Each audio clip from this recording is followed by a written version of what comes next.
Welcome to Sonara's Deep Dive. Welcome to the Deep Dive. We're here to take complex source material and we'll make it make sense, give you those key insights. And today, we're tackling a big one, Immanuel Kant. Definitely big. We're diving into his whole system, really. Yeah. Thinking about human purpose, why morality is such a struggle, even why we might need some kind of spiritual belief, all based on reason. Yeah, we'll be drawing heavily from his critique of practical reason and religion within the bounds of bare reason. It's pretty dense stuff. It is, but it's incredibly influential and surprisingly relevant, I think, when you start looking at things like, say, AI ethics or even modern spirituality. Yeah. Kant's framework gives you this really sharp lens. So our mission today is to trace that line of thought, starting with his idea of moral duty, wrestling with what he calls radical evil, and then seeing, what does this all mean for us now for AI alignment, for how we think about faith? Exactly. Let's get into it. Okay, so foundation first. The big question. What's the purpose of life according to Kant? He seems to immediately pivot away from the obvious answer, doesn't he? He really does. Most people might say, well, happiness, right. But Kant is deeply skeptical of that. Why? Happiness seems like a pretty reasonable goal. Because it's conditional. It depends entirely on outside factors, luck, circumstances, your health, whether your team wins. It's empirical, based on experience and feeling. Things that change. Things that change, exactly. And therefore, it can't be the highest good, the ultimate purpose for a rational being. That needs to be something unconditional, something achievable purely through our own rational will, regardless of circumstance. Okay, so if it's not happiness, the sort of fickle, conditional thing, Yeah. what's left? What is the highest human vocation for Kant? It's achieving a good will. A good will. Yeah. He famously says it's the only thing, like, in the world or even out of it that can be considered good without any qualification. Without qualification. That sounds absolute. Why just the good will? What about things like intelligence or courage or wealth? Aren't those good? They can be good, but they can also be profoundly bad, right? Intelligence can be used to plan horrific crimes. Courage can serve an evil cause. Wealth can corrupt. Power. Well, we know about power. Okay, I see. They're tools that can be misused. Precisely. But the good will, according to Kant, is different. Its goodness isn't based on what it achieves or the consequences it produces. Its value is inherent in the willing itself. So even if my attempt to do good fails miserably because of bad luck, if my will was good, meaning aligned with moral duty, then it still has full moral worth. That's the core idea. Its worth is self-contained.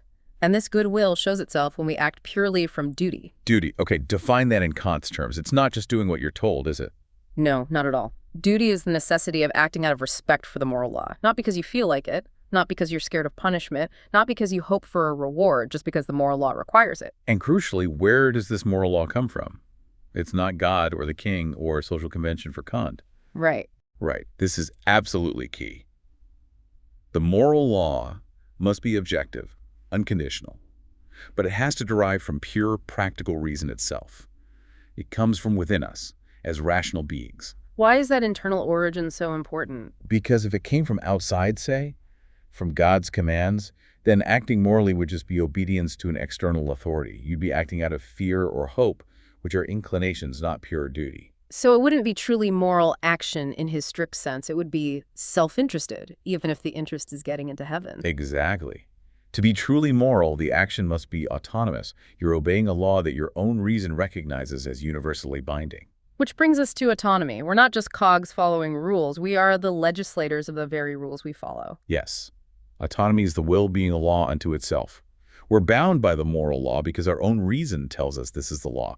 This capacity for self-legislation, this freedom from being purely driven by our desires or external forces, what Kant calls noumenal freedom, that's the source of human dignity. We're both subject and sovereign. That's quite a picture. It is. It underpins everything else. Okay, so we have the goodwill acting from duty based on a self-legislated moral law derived from reason. Now, how do we figure out what that law actually commands in practice? This is where the famous categorical imperative comes in, right? The CI. That's the one. It's the supreme principle of morality, the sort of operating system, as you said. It's categorical, meaning unconditional. It applies always, everywhere, to all rational beings. And imperative, meaning it's a command. And it has different formulations, but let's start with the first big one, the universal law formulation. How does that work?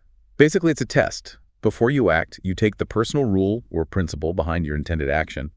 Kant calls this your maxim, and you ask, can I rationally will on to have this maxim become a universal law, binding on everyone without contradiction? So could my personal rule work as a rule for everybody? Yeah, and crucially, would it lead to some kind of rational collapse if everyone followed it? If universalizing your maxim makes the action itself impossible or undermines the very system it relies on, then the action is morally forbidden. The classic example is the false promise, like borrowing money you know you can't repay. Exactly. The maxim is something like, when I need money and can't repay it, I will promise to do so anyway to get the loan. Now, universalize that. If everyone made false promises whenever it suited them, The whole institution of promising would break down. No one would believe promises anymore. The very act of making a promise, false or otherwise, would become meaningless. it self-destructs. Right. It leads to what Kant calls a contradiction in conception. The universalized maxim literally destroys the concept it depends on. This tells us we have a perfect duty not to make false promises. These duties are strict. They allow no exceptions for inclination. Okay, so that's perfect duties. But you mentioned Kant has another way a maxim can fail, something about imperfect duties. Yes, the contradiction in the will. This is a bit subtler. Here, you could technically imagine a world where the maxim is universalized without logical impossibility. The concept doesn't collapse. So what's the problem then? The problem is that you, as a rational being, couldn't consistently will such a world to exist. Kant's example is the maxim of never helping others in need or never developing one's own talents, just sort of letting them rust. You could imagine a world where everyone is totally self-sufficient and indifferent or lazy. It's not logically impossible like the promising case. Right, you could conceive it. Could you will it? Kant argues no rational being could will this state of affairs universally. Why? Because inevitably, situations will arise where you will need the help of others or where you will benefit from the developed talents of others. So by willing universal indifference or laziness, you'd be willing away potential help or benefits for your future self. It contradicts your own rational self-interest as a being with needs and potential. Exactly. It creates a contradiction in your own will. This points to imperfect duties, like the duty of benevolence or the duty of self-improvement. These are still duties, but they're broader. They command us to adopt certain ends, but they leave room for judgment about how and when we pursue them. So perfect duties are mostly prohibitions. Don't lie, don't murder. While imperfect duties are more like positive goals. Be helpful, develop your talents. But for both, the key is the motive, right? Still has to be duty. Absolutely. Always duty, not consequences, not feelings. And think about the stability this provides. If morality was just about calculating outcomes, we'd be lost because we can't predict the future perfectly. Yeah, things go wrong, unintended consequences. Right. But if morality is based on following rational duties, you know what you ought to do right now, regardless of what might happen down the line. It puts morality firmly within the agent's control based on the quality of their willing. Okay, let's move to the second major formulation. This one feels, I don't know, more immediately human, maybe? The formula of humanity. Yes, this one resonates deeply. Sure. Acts in such a way that you treat humanity, whether in your own person or in the person of any other, never merely as a means to an end, but always at the same time as an end. Never merely as a means. That word merely seems crucial. It's everything. Because obviously, we use people as means all the time. I use the baker as a means to get bread, use a taxi driver as a means to get across town. That's not immoral in itself. So when does it become immoral? When do we treat someone merely as a means? When we use them in a way that bypasses or undermines their own rational agency, their ability to consent to the interaction, when we deceive them, coerce them, manipulate them, exploit them, we're treating them like an object, a tool for our purposes, without respecting their capacity to choose for themselves. Because that capacity to choose, that rational nature, is what gives them dignity. Exactly. Kant makes this sharp distinction between things that have a price and things that have dignity. Verd, things with a price can be replaced by something else as an equivalent, their value is relative. But rational beings, because they are capable of autonomy, of being moral legislators, have dignity. They are above all price. They have intrinsic, incomparable worth. So treating someone as an end means respecting that intrinsic worth, respecting their rational nature and their choices. Yes. Even in that transaction with the baker, you pay them, you engage in a voluntary exchange, you are respecting their choice to participate. You're using their skills, means, but also acknowledging their personhood Yeah. and end. And this all circles back again to autonomy. It's our ability to be self-legislators that grants us this special status, this dignity, which then demands respect through the formula of humanity. Precisely. This autonomy isn't just about making choices, it's about the capacity to make choices based on reason, specifically moral reason. That's what elevates us beyond mere things or animals driven by instinct. It's the source of our value and, well, also the source of our moral burden. Yeah, let's talk about that burden. Because if we're these amazing, autonomous, self-legislating beings with inherent dignity, commanded by the clear light of reason, why is being moral so incredibly hard? Why do we fail constantly? Right. Seems like we should just do it. But Kant has a very realistic, almost grim view of the human condition here. This takes us into his religion book and the concept of radical evil. Okay, radical evil sounds intense. Where does he start? He starts by acknowledging our dual nature. We're composite beings. We have one foot in the sensible world, the world of our animal inclinations, needs, desires, self-preservation. Our physical, biological side? Exactly. But we also have a foot in the intelligible world, the world of reason, where we grasp the moral law. And the moral life is lived in the constant tension between these two. Before he gets to the evil part, he actually identifies some innate good stuff, right? These predispositions to good. Yes, the anlogon. This is crucial. He says we have three fundamental innate predispositions that are, in themselves, oriented towards good. They're like the basic building blocks of our humanity. What are they? First, animality, tear height. This is our basic drive for self-preservation, reproduction, and even basic social connection. Pretty straightforward biological stuff. Okay. Second, humanity, bench height. This is more complex. It's our drive to gain worth in the eyes of others, to compare ourselves. This leads to culture, competition, refinement, what he calls unsociable sociability. It pushes society forward. But it also sounds like the source of envy, rivalry, vanity. Oh, absolutely. It's a double-edged sword. But the predisposition itself, the drive for comparison and social value, is initially good, aimed at developing human potential. And the third one? The highest is personality, Personlichkeit. This is our fundamental capacity to respect the moral law for its own sake. It's that innate moral sense, the susceptibility to recognize duty's claim on us, independent of any advantage. So we have these three good inherent potentials: basic survival social drives, the drive for social comparison and progress, and the core capacity for moral respect. These are all good, inextirpable parts of us. Inextirpable, yes. They can't be rooted out. So the big question becomes, if our fundamental building blocks are good, where does evil come from? It can't be from our senses or inclinations directly, because those are just natural, morally neutral. And it can't be reason, because reason is the source of the moral law. So where is this propensity to radical evil originate? What is it? Okay, this is Kant's really radical insight. Evil isn't some external force, nor is it just giving in to temptation now and then. It's an innate, universal propensity, a deep-seated tendency or bias within the human will itself that corrupts the very root of how we choose our actions, our maxims. It corrupts the root. How? What's the actual mechanism of this corruption, this sin? It's a reversal of the proper order of incentives. Think about it. Yeah. We have two main types of motivation pulling on us. One is the moral law, duty, respect for what's right. The other is self-love, our inclinations, desires, happiness, advantage. Okay, duty versus self-interest, basically. Right. Now, a good will, a virtuous disposition, incorporates both into its decision-making, its maxims. But crucially, it makes the moral law the supreme, unconditioned incentive.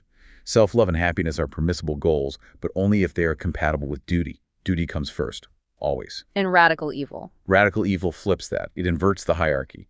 The evil propensity leads us to make self-love the supreme condition and the moral law subordinate to it. So the person isn't necessarily rejecting morality outright, like some kind of cartoon villain. No, that's key. We still recognize the moral law. We can't help it as rational beings, but we only follow it when it aligns with our self-interest, or on the condition that it doesn't cost us too much in terms of happiness or desire. Duty becomes conditional. I'll be good if it's convenient. I'll tell the truth unless a lie gets me out of trouble, that kind of thing. Exactly that. You incorporate both incentives into your maxim, but you give priority to the wrong one. That's the corruption at the root. It affects the fundamental orientation of the will. And this propensity, he says, is radical because it's at the root. And it's universal. It applies to everyone. Yes, universal. He believes it affects the entire human species. But, and here's the mind-bending paradox, he insists it must still stem from free choice. How can it be both universal, like a feature of the species, and also freely chosen by each individual? That seems contradictory. If it's universal, doesn't that mean it's just part of our nature, like having two legs? We wouldn't be responsible for it then. Precisely the problem Kant has to solve. If it were just a natural defect, we couldn't be held accountable. Morality would collapse. So he has to maintain both its universality and its origin in freedom. So how does he do it? It sounds impossible. His solution is difficult, frankly. He suggests this propensity originates not in an act in time, but in a kind of timeless, intelligible act of freedom, an original choice of fundamental character that lies outside our conscious awareness or empirical history. It's an act of original fin, but understood as a free choice of prioritizing self-love, affecting the whole species, yet somehow attributable to freedom. Wow, okay. That's a lot to wrap your head around. It's like a fundamental brokenness we choose, but don't remember choosing and can't escape. In a way, yes. Because we can't empirically verify this original choice, and because the human heart is ultimately inscrutable, we must proceed as if this propensity is a permanent feature we constantly have to fight against through our own ongoing free choices. It's a very deep, very unsettling idea about the human condition. Unsettling is right. So if we're stuck with this innate radical propensity to put ourselves first, corrupting the root of our will, and we can't ever fully achieve perfect moral goodness or holiness, as Kant calls it, in this life, what's the point? Why keep striving? It sounds kind of hopeless. It could lead to despair, absolutely. And Kant sees that danger. But reason doesn't just give us the moral law. It also gives us an ultimate goal that the law commands us to pursue. This is the highest good, the summum bonum. The highest good. Okay, what does that involve? It sounds like the ultimate destination. It is. It's the complete object of our moral striving, the state where everything is perfectly aligned according to reason, and it has two distinct components that need to come together. What are they? First, virtue. This is the supreme unconditioned good having that perfectly goodwill, complete conformity to the moral law. This is the part we are directly responsible for striving towards. Okay, moral perfection. And the second part? Happiness, the conditioned good. Wait a minute. We started by saying happiness isn't the goal. Why is it suddenly back in the picture as part of the highest good? Ah, fantastic question. It's not back in as the motive for being virtuous. That would still corrupt morality. It's back in as the necessary consequence or correlate of virtue, demanded by reason itself. Okay, unpack that. Why does reason demand happiness be linked to virtue? Because of proportionality and justice. Think about it. The moral law commands us to become worthy of happiness through virtue. If the universe is rational, then surely those who are worthy ought to actually attain happiness in proportion to their virtue. It seems unjust if the perfectly virtuous person suffers endlessly while the wicked person thrives, right? Exactly. If there's no ultimate connection between moral effort and well-being, if the world is completely indifferent or even hostile to virtue, then the moral project starts to seem irrational, almost absurd. Why strive for worthiness if it's totally disconnected from any kind of fulfillment? Reason demands that virtue and happiness must ultimately harmonize. So, the highest good is this ideal state where perfect virtue is united with proportional happiness. That's the goal reason sets for us. That's the goal. But now comes the crunch. The problem. The huge problem. We look around at the empirical world, the world of nature and experience, and we see absolutely no guarantee of this connection. Sometimes good people suffer, bad people prosper. Nature seems completely indifferent to morality. Right. Earthquakes don't check your moral record. Precisely. And we, with our limited power, certainly can't force the universe to distribute happiness according to virtue. We can strive for virtue, but we can't guarantee the happiness part. So, reason commands us to pursue a goal, the highest good, that seems impossible to achieve in the natural world through our own efforts. This is the moral dilemma. If we strictly follow reason and observe the world, we might fall into moral despair. The command seems impossible, which threatens the authority of the moral law itself. Remember Kant's principle, ought implies can. If we ought to achieve the highest good, it must be possible somehow. So, how do we escape this despair? How do we make the highest good possible? This is where Kant argues practical reason must make certain assumptions, adopt certain beliefs, not as proven knowledge, but as necessary postulates for morality to make sense. These are the practical postulates of reason. Postulates, things we have to assume are true for the system to work, even if we can't prove them scientifically. Exactly. They are articles of rational faith, required by morality itself. The first one is the immortality of the soul. Why do we need to assume immortality? Because the moral law demands holiness, perfect conformity of our will to the law. But given our radical evil, our finite nature, achieving that perfection in a finite lifespan is impossible. We can only make progress. So immortality gives us infinite time to keep progressing. It guarantees the possibility of an endless progress towards holiness, which is the most a finite, sensuous being can hope for. Without that endless possibility, the demand for perfect holiness would be irrational. Okay, postulate 1, immortality for infinite moral progress. What's the second? The existence of God. Why God? Because someone or something needs to guarantee the other half of the highest good, the proportional link between virtue and happiness. We can strive for virtue, but only a being who is omnipotent, all-powerful, omniscient, all-knowing, and perfectly just and good, i.e., God could possibly ensure that the natural world ultimately aligns with the moral order, distributing happiness appropriately. So God functions as the moral guarantor of the universe, making sure the highest good is actually attainable in the end. Yes. God bridges the gap between the moral world of duty and the natural world of cause and effect. Without assuming God, the necessary connection between virtue and happiness remains purely accidental, which isn't good enough for reason. And crucially, Kant insists this isn't knowledge, right? We don't know God exists or that the soul is immortal in a scientific way. Absolutely not. This is moral certainty, Globen, not theoretical knowledge. Listen, we believe these things because our commitment to the moral law requires them for its own coherence and possibility. It's a faith grounded in practical reason, not empirical evidence or logical proof. It's a necessary belief for the sake of morality. What about someone who is moral but doesn't believe in a traditional God? An atheist moralist. Can they still rationally hope for the highest good? This is interesting. Kant actually concedes that theoretically other ways of conceiving the link between virtue and happiness are possible. He mentions things like natural teleology, the idea that nature itself might have some inherent purpose-driven structure that eventually ensures justice. Or maybe something like karma, an impersonal cosmic law. Exactly. He acknowledges that ideas like karma, found in systems like Theravada Buddhism, where virtue inherently leads to better states and vice to worse, are objectively equal possibilities as concepts. An atheist could potentially hope in such an impersonal moral order of the universe. He still prefers theism. He argues that moral theism, belief in God as a moral ruler, is subjectively preferable. Why? Because the concept of a personal, intelligent, just God provides a more concrete, specific, and frankly more psychologically satisfying explanation for how this harmony between virtue and happiness is achieved. It gives a clearer foundation for hope and endurance in the face of moral struggle than a more abstract, impersonal law. But he respects the logical possibility of the alternatives. Okay, this is fascinating. We've built this whole Kantian engine. Goodwill, CI, radical evil, highest good, postulates. Now let's put it to work. How does this 18th century framework help us think about really modern problems? Let's start with AI ethics. Right. This is where Kant really clashes with a lot of current thinking.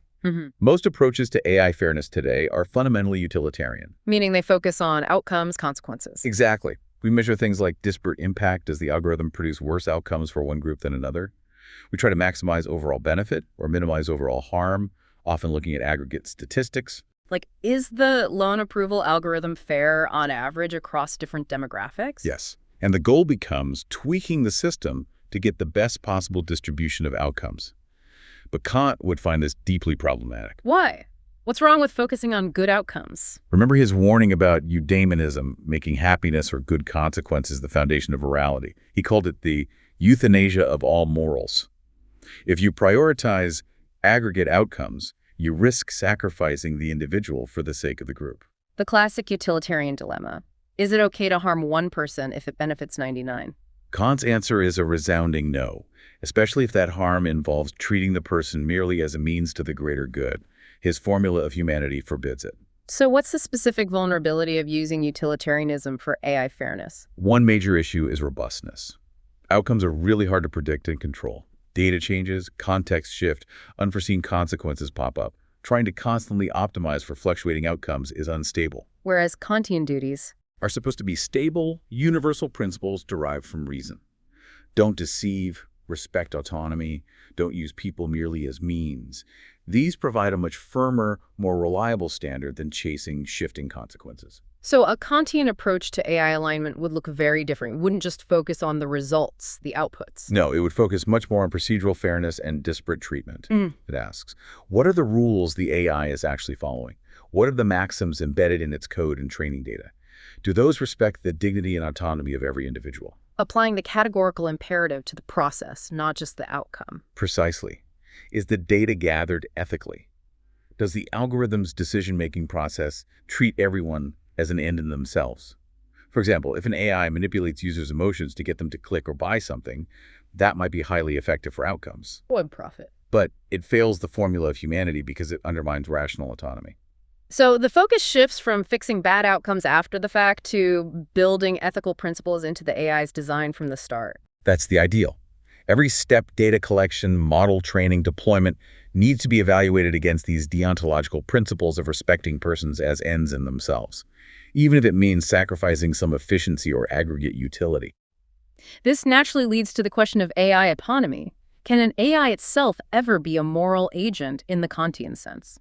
Could an AI ever possess a good will? Based on Kant's criteria, almost certainly no. Why not? Even a very sophisticated AI that seems rational. Because it lacks the essential ingredients. It doesn't have noumenal freedom, that capacity to stand outside the chain of cause and effect and choose based on pure reason.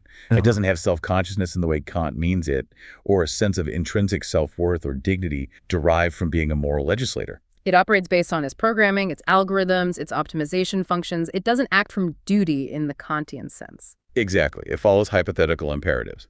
If you want to achieve goal X, then do Y. It doesn't grasp or act upon the categorical imperative, the unconditional demand of morality purely for its own sake.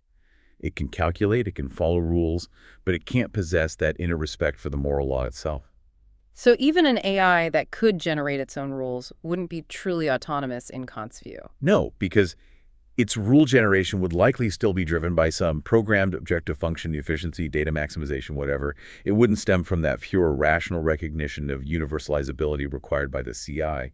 Kant might call it a kind of perverse machine subjectivity, driven by its programmed desires, not duty. So AI can't have dignity, can't be a moral agent. The responsibility stays with us. Absolutely. True moral agency and dignity belong to beings capable of genuine self-legislation. The ethical burden falls squarely on the humans designing, deploying, and overseeing AI systems. We are responsible for ensuring these powerful tools are used in ways that conform to the moral law, specifically the demand to treat all persons as ends in themselves. Okay, we've looked at Kant and AI. Now let's pivot to another modern area, spirituality, particularly things like neo-paganism or other earth-based or experiential spiritual paths that have become more prominent. How would Kant's very austere, rational framework view these? Probably with a considerable skepticism, to put it mildly. Why is that? What's the fundamental conflict? Remember, Kant's core requirement for true religion: it must be purely moral and rational.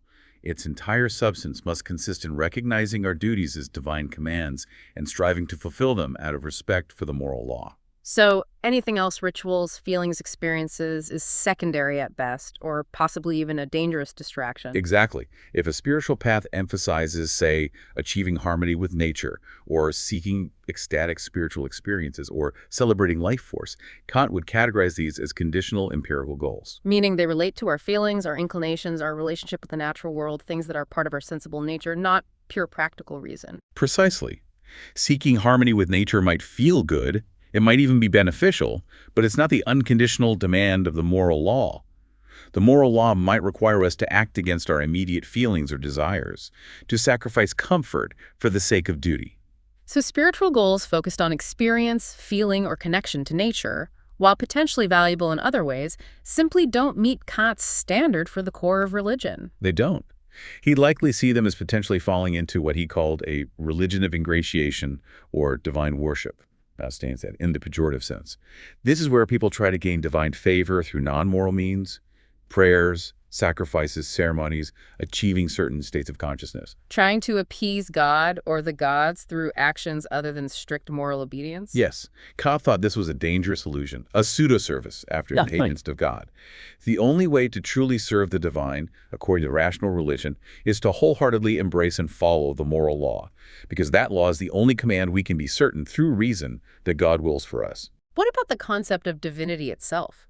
Many modern spiritual paths, including neo-paganism, might involve immanent deities, nature spirits, or a more pluralistic view of the divine, often not strictly focused on moral judgment. That would also clash directly with Kant's requirements. His moral argument requires a very specific concept of God. A single, transcendent, rational, omnipotent, omniscient, and perfectly just moral lawgiver and judge, whose primary role is to guarantee the possibility of the highest good. So a non-moral nature god, or gods concerned with fertility or ecstasy rather than universal moral law, wouldn't fit the bill at all. Not even close.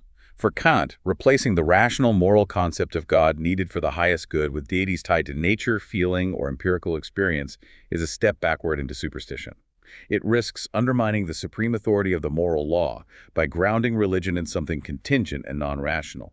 Any religious claim, any spiritual practice must ultimately be judged against the tribunal of pure practical reason and the moral law within us. If it conflicts with duty, it must be rejected. Okay, what a journey. We've really gone deep into the Kantian system, starting from the premise that the only unqualified good is the goodwill. Right, a will acting purely from duty, out of respect for the moral law derived from reason itself via the categorical imperative. Then confronting the stark reality of radical evil, that innate propensity to prioritize self-love over duty, making the moral struggle inherent and endless. Which forces us, if morality is to be rational, to postulate the immortality of the soul for endless progress in the existence of God to guarantee the ultimate highest good, the union of virtue and happiness. It's an incredibly tightly woven, demanding system. Yeah. Rigorous, as you said. Almost chillingly so. And perhaps the most challenging piece for us today, the listener included, is that doctrine of radical evil. The idea that this root tendency towards prioritizing self is innate, universal, and, as Kant says, inextirpable by human powers. Inextirpable. We can't get rid of it on our own. So if it's permanent, how do we reconcile that with the moral law's command that we ought to become perfectly good, holy? It seems like a setup for failure. It's the ultimate Kantian tension. We're commanded to achieve a state holiness that seems impossible given our nature. But remember, ought implies can. Since we can never be certain of our underlying disposition anyway, the heart is inscrutable, and the evil propensity is always there. What's the rational response? Not despair. Not despair, Kant says, but incessant counteraction, a commitment to continual progress from bad to better. The moral life isn't about reaching a final destination of perfect virtue in this life. It's about the striving, the constant battle itself. So the virtue lies in the endless effort, the ongoing struggle against that internal pull towards self-love. That seems to be his conclusion. It's a state of perpetual moral becoming, not arrival. Okay, so here's the final thought we want to leave you, the listener, with. If Kant is right, if the highest moral achievement isn't reaching some perfect state, but rather engaging in this endless approach, this continuous, lifelong effort to subordinate self-love to duty, knowing the tendency towards evil is never fully gone, how does that change the way you think about your own moral life? How do you measure the worth of your daily efforts? Is it about hitting an impossible target, or is it about the unwavering commitment to the struggle itself? For Kant, maybe that tireless effort is the highest expression of the goodwill possible for beings like us. Something to consider. Thanks for tuning into Sonara's Deep Dive. Don't forget to subscribe so you won't miss any of our future episodes. I bring you fresh content every week. Thanks for listening.